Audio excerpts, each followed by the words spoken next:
Welcome to the AFR Saints channel, where we provide you daily content on your favorite team, the New Orleans Saints. Do us a favor and hit that subscribe button. Be sure to leave your comments below and smash that like button. Who dat? We're going to talk a lot of Saints this hour, and I was on NOLA.com the other day, and I see a piece, Matthew Paras, and I was like, well, I got to have our guy on. He's a busy man, Saints beat reporter for the Times-Picayune and the Advocate. Matthew, what's going on today? Oh, nothing much. Thanks for having me on. Yeah, absolutely. I was looking at one of your articles you put out recently, and it was the top 10 make or break players for the Saints in 2024. Excellent article, and a lot of the usual suspects were on there, but I wanted to highlight a few because you had Trevor Penning and Taliesin Fuaga on that list. We heard a lot about them, in off-season camp, mini camp, all that. Fuaga playing left tackle, moving Penning over to right tackle. What are your thoughts of that tackle duo going into 2024? How has each of them looked? Yeah, I think they're pretty big bets.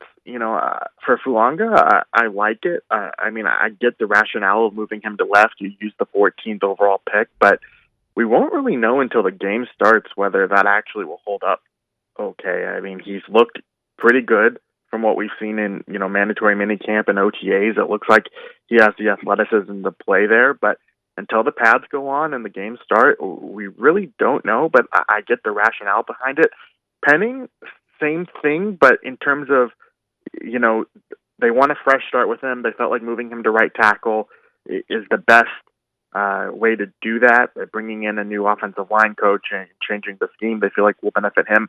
I will say, I think Penning has looked a lot shakier than Fuaga. There's still moments where he falls to the ground, where his lack of control doesn't really seem to be there. Kind of the flaws in his games in the past still seem to be there a little bit. Now, they've said all the right things. They're trying to build him back up. He seems to be in a good place mentally, but that one I'm going to really have to wait and see, even more so than, Fuaga. As far as Penning goes, though, Matthew, they kind of have to get this right. They've already moved him from left to right. If he doesn't work out at right tackle, what are their other options? Yeah, it's a huge year for him personally. This is the third year of his career. If you really can't prove you can play at this point, we'll see what his future in the league is if it doesn't go that way. Now, I will say I do think they have a few backup options. If it doesn't work out, the obvious one is you just move Fuaga back to right tackle. That's where he played in college, and you try and figure out left.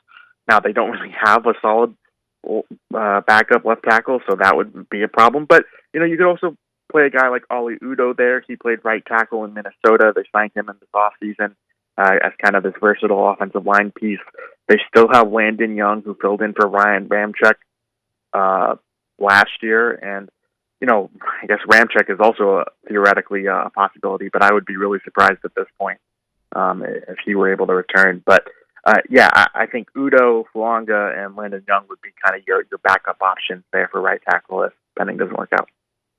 Matthew, all off season long, all the talk has been Klint Kubiak, the new offense. Everything's going to flow better. Everything's going to be more explosive. With a full off season under Kubiak, as far as camps have gone, what have you seen that you've liked, and what still concerns you about this offense? Yeah, I like what I've seen in terms of the versatility, the unpredictability of this offense. It really does seem like they are trying to incorporate some new things, whether that's using Taysom Hill as a running back more. The formations themselves are really condensed. It's not always super spread out. Try and have guys like creating space. There's a lot of pre-snap motion. A lot of these kind of modern elements you think about when you think about the NFL these days. This offense kind of has it. So I do think it's a positive. I guess the biggest kind of concern I want to wait and see is how does the offensive line look, and just also how much is this running game actually going to improve? Because as much as this offense has things in place that kind of boost the run game in terms of like wide zone scheme blocking and those sorts of things, is it going to be a smooth fit? Is Alvin Kamara going to have kind of this career resurgence? There are a lot of questions with this offense, but that's just because we don't know how things will kind of unfold. As far as this tight end room goes, sticking with the offense of the New Orleans Saints, obviously Jawan Johnson goes down. Do you think Foster Moreau is ready for a bigger role coming in 2024? I do and I don't. I mean, I think Jawan Johnson, depending on how this injury goes, if he doesn't have if he's just forced to miss training camp and is still going to be tight end one, I think they'll be fine. I think Moreau kind of is who he is at this point. He's been a veteran. He's kind of really filled this blocking role for them because they have other people who can also catch. A guy who's really caught my eye is Dallin Holker from Colorado State. They signed him as an undrafted free agent. He's looked pretty good as a receiving tight end. We'll see about his blocking once the preseason begins. But I think he's kind of an option to maybe step up in Johnson's absence. And then they also have Taysom Hill that they can always use the tight end as well. As far as this running back position goes, the conversation of Alvin Kamara and this ongoing contract negotiations, what are the latest around this? And if he, for whatever reason, holds out, who would be RB1 in this offense? Because honestly, Matthew, I've heard half the people say they've liked Kendre Miller. I've heard half the people say they like Jamal Williams. What's the deal behind Kamara? Well, I do, to answer your second question first, I think I like how Kendre Miller's looked. I think he's I think there's a lot of room to grow there. I was pleased with what we saw from him last season near the end there in Week 18. But the pecking order so far has been Jamal Williams over Kendre Miller. The veteran has got kind of the priority here. Dennis Allen has said that they didn't really use Jamal Williams maybe the way that they should have last season, and they're trying to find more ways to get him involved. So we'll see how that order shakes out. As for what's happening with Kamara, it's, things are quiet right now, at least in terms of, there hasn't been much, I don't think there's been much publicly development with how his contract has gone. Maybe they're talking behind the scenes, but I don't know that for certain. We'll see how that unfolds. He made a pretty big statement by skipping that last day of mandatory minicamp, but the Saints also made their statement by not reworking his contract earlier this offseason. I mentioned earlier you've been a busy man with all of your off-season updates as far as the New Orleans Saints go. Look, you recently put out something about the QB rotation behind Derek Carr. It is no secret that Carr was banged up a ton last season. They still have Jake Haener. They bring in Spencer Rattler. If Carr goes down, who steps up? Yeah, I think of right now it's going to be Jake Haener. They're going to give Spencer Rattler an opportunity here to try and seize that quarterback, that backup quarterback spot. But Haener isn't going to take it, just give it to him. He's looked really solid. He's had a really impressive offseason. He worked with John Gruden to kind of learn the ins and outs of this offense ahead of time and work with a bunch of passers down there in Florida. He seemed pretty sharp and pretty crisp. Seems like he has a good knowledge of this playbook. And, he's another guy that I talked about the importance of the preseason earlier. He had a pretty, I wasn't here in New Orleans a year ago, but from what everyone tells me is that he had a pretty good training camp. And then he admitted that he struggled once the game started. So he's going to have a lot more of a solid preseason to really seize this spot, but I think he's in pretty good position to do so right now.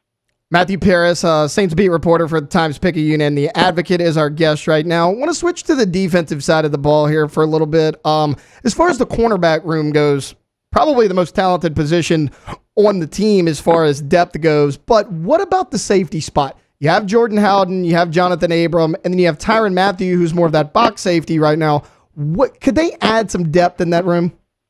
Well, they did sign Rod Teamer, who was a tryout guy for them, so I do think they were trying to add depth with that. One of their other backups, Fayon Hicks, got hurt, and so they signed Teamer to bring him in. But whether they, there's a lot of big-name safeties out there right now, like Justin Simmons is still unsigned. So I don't think they'll make like that sort of splash move. We'll see how they feel about their safety position. But I think right now they're going to give these guys a shot. Jonathan Abram and Jordan Howden, they're going to let those guys compete.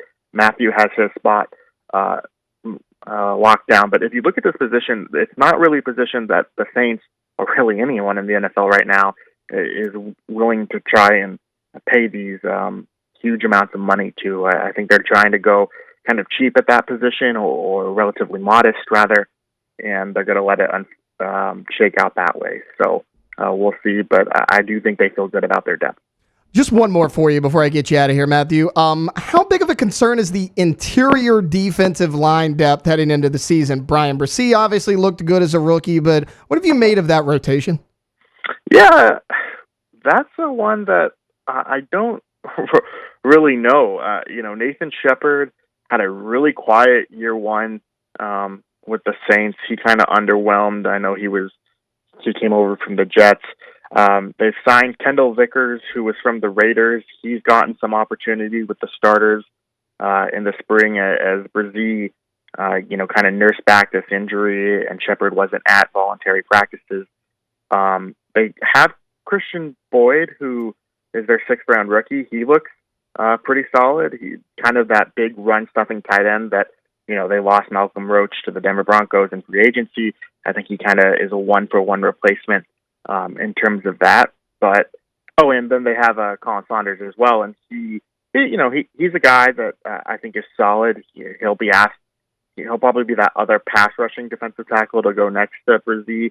But, yeah, the question for me with that group, or what I want to see from them, is I want to see Bresee kind of make that leap. And, he played in, I think, every game last season, but he didn't have any starts. And so can he be that every down starting defensive tackle? Can he see the field more? How much is his run defense improved? That's kind of the big question mark with that group. But I think they're fine at the position, but it's also not the deepest group on the roster. All right, Matthew, I'll get you out of here, man. I've kept you on long enough. You're a wealth of information. Thank you so much for your time today. Hey, appreciate it. Thank you. Hey, thanks so much for watching. Please leave your comments. I love to interact, and be sure to hit the red subscribe button below.